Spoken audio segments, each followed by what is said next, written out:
Two Poor Bastards contains explicit content and drunken ramblings. Listener discretion is advised.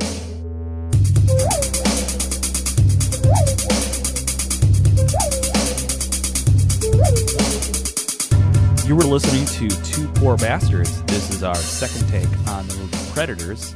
This is Eric. Kyle. And we are going... What the hell was that? That was me being a robot like what we were doing earlier. Instead of doing the end. All right, this is and Kyle. God. That's amazing. So we're going to get into 2010's Predators. So we've already talked about Predator 1. I'll let you take it off here. What is... Okay, so going through the Predator stuff, you know, this is technically the third movie in the series, kind of bypasses both the Alien versus Predator garbage movies. A lot of people didn't like Predators, but I'd say as, you know, working within its universe as a sequel, I thought it worked well. Like, I am okay with this being part of the Predator universe. I second the notion, actually. I mean, maybe I don't really agree with where they took the story, but I think it worked. And Adrian Brody, he did well, and he really fucking got buffed up for the movie too. That dude scary as fuck in that movie. The only thing that I don't like about him in that movie is his Batman voice. I was gonna mention, like, he was just trying to be Christian Bale the whole time in that movie. A less angry Christian Bale. I wonder if they approached Christian Bale and they couldn't get him, so somehow they ended up with Adrian Brody, and they were like, do your best Christian Bale for the movie. That's the only job requirement. And he's like, no, I can get buff.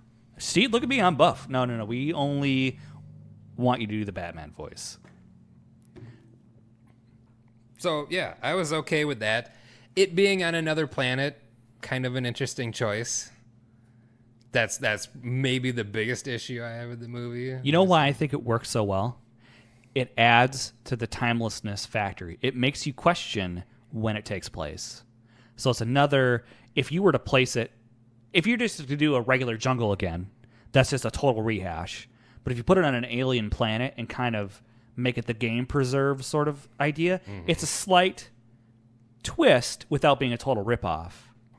So it's, yeah, instead of the hunters going to the prey, the hunters bring the prey somewhere. You know what my biggest problem with that movie is? The ultra predator, like the elite predator in that. I don't understand why there has to be a better predator than the predator. Yeah, here's the ultimate predator, but here's the ultimate predator. And I didn't like the design so much of them either. No, I didn't either. When I saw the classic predator hanging on a thing, I'm like, fuck yeah.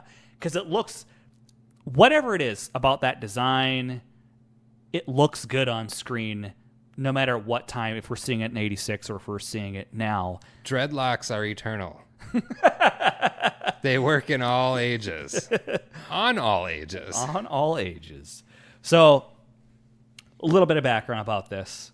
So, it was directed by Nimrod Antal. And he is a Hungarian-American director, actor, screenwriter. What's interesting about this is it was actually initially developed by Robert Rodriguez. He had written a draft in 1994 while working on Desperado, turned it in. They decided initially to not go with it because they're going the Alien versus Predator bullshit, which is a total dumpster fire, obviously.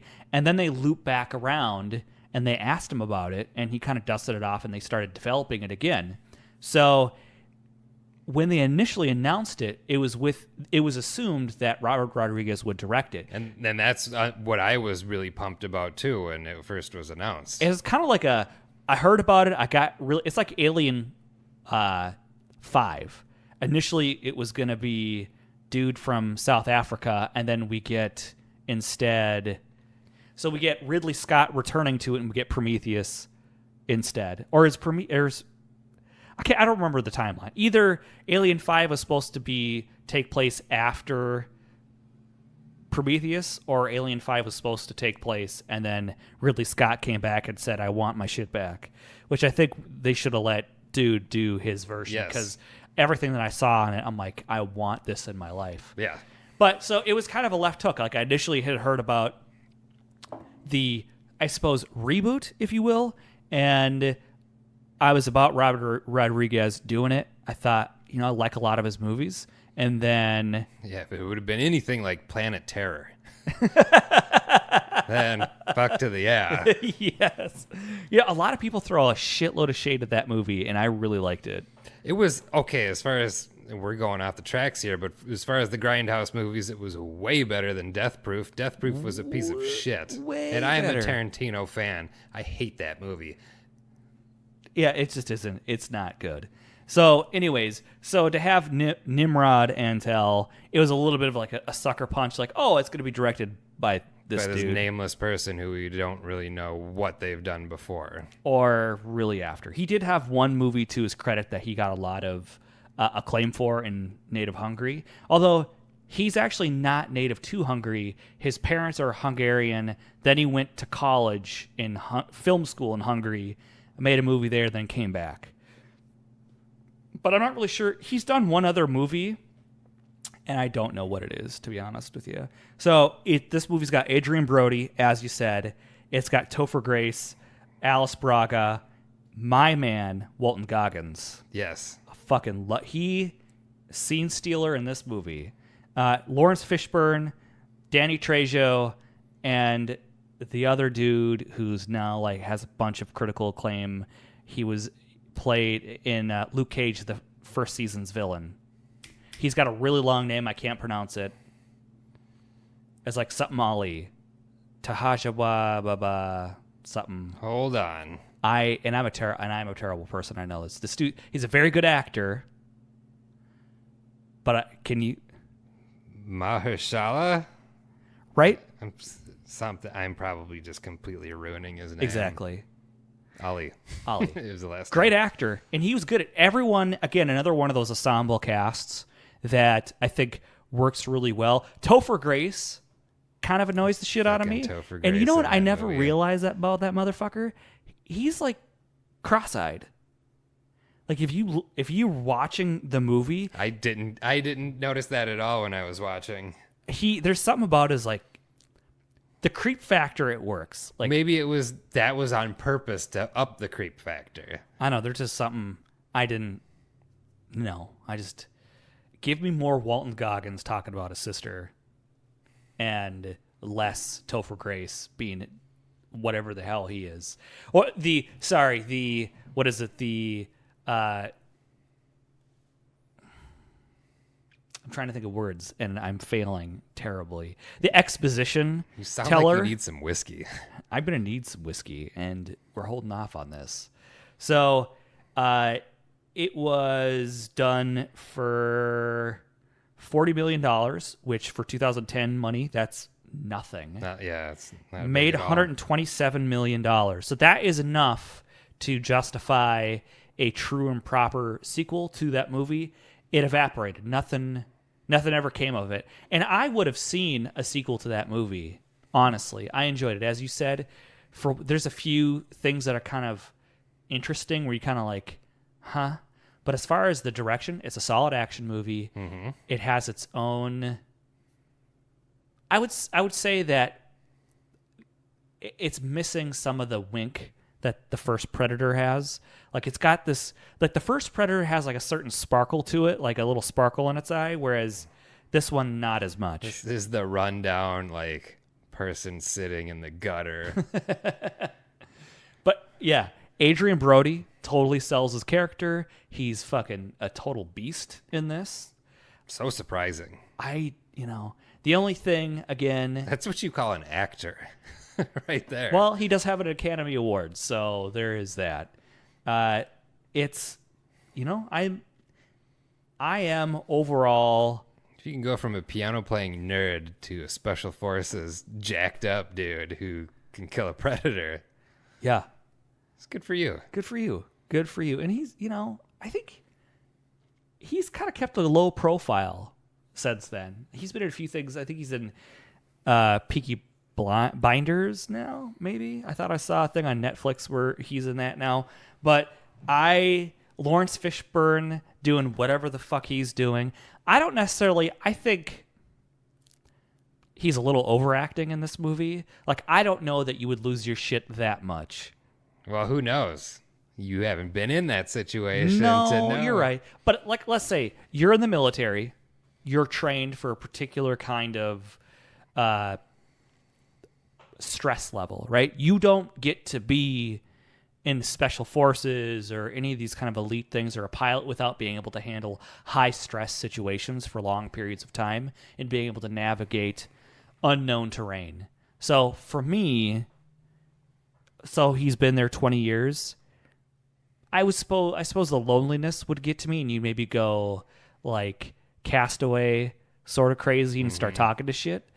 But there's something about like Lawrence Fishburne trying to chew as much scenery as possible in the short period of time he's in it.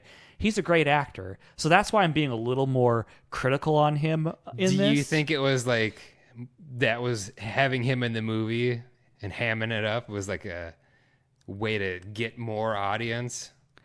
I think so. I think they probably try to get some bigger names. Like, hey, come show up to the movie set for 2 days. We'll pay you $3 million. Mm-hmm. We just want your name attached to this thing. But I just was kind of an unnecessary character. We could have had, like, I think Peter Stormare would have been a much better version of that character than him playing it. Like, there's a lot of people who probably could have done it better. Yeah, it isn't suited to him, I would say, for what it was. He doesn't necessarily play crazy that well or unhinged. He plays dangerous, definitely, but not that. Anyways, so there's I have a few gripes with the movie overall, but again, I love Walton Goggins in this movie. It's like he's so perfect. He definitely was, like, you don't get the one-liner factor really, but you get him being funny in the movie. Right. Absolutely. And also the guy who plays the Yakuza guy. Like, again, each one of these characters are distinct upon whatever culture or criminal element or military element. You totally believe all of their backgrounds. And you really do believe, like, when I saw that movie in theaters and I was like, what the fuck is Topher Grace doing in this situation? I didn't initially assume that twist. Usually I feel that, like, I can kind of catch where something's going to come from if there's going to be a surprise. So him being a serial killer was like, oh, okay. But then again, they tried to, like, bat him up in Spider-Man 3, and that ended up being a total fucking shit show. The first Venom, the worst Venom. Yes. What the actual fuck? What a sadness. I've did a really good job blocking the memory of that movie, and now you just brought it all back to me again. Do you have PTSD because of that movie? I think so. We will no longer speak of said thing. We will block that from all further conversations because I don't blame you. So I don't, what else can we add to the subject of Predators? It's a solid movie. I would say it's a 7 overall. As a person who is like a rabid, diehard Predator fan, I'm definitely okay with it. Yeah. I'm all right with it being there. I'm not okay really with the first Alien versus Predator movie.